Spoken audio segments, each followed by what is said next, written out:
এই জাতি ভুলে যাবে, সব কিছু ভুলে যাবে, মনে রাখবে না, মনে রাখবে না এই নাহিদ, এই আসিফ, সার্জিস।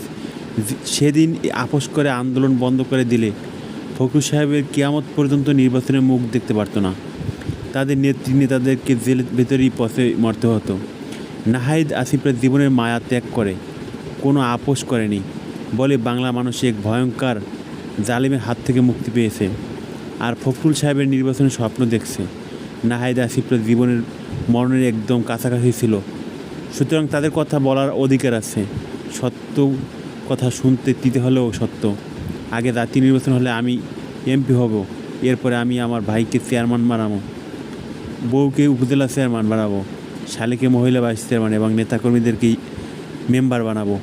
এই স্বপ্ন যারা দেখছেন তাদেরকে এটাও মনে রাখতে হবে যে নাহিদ, আসিফ ও সার্জিসের এই যে গণঅভ্যুত্থান কখনো ভুলতে পারবেন না। তাদের বিরুদ্ধে সমালোচনা করেন না। তারাই আপনাদেরকে মুক্তি করছে, তারাই এদেশের বর্তমান নায়ক। স্যালুট জানাই এসব নায়ক আসিফ, নাহিদ ও সার্জিসের মতো সকলের প্রতি এবং শহীদের প্রতি কৃতজ্ঞতা।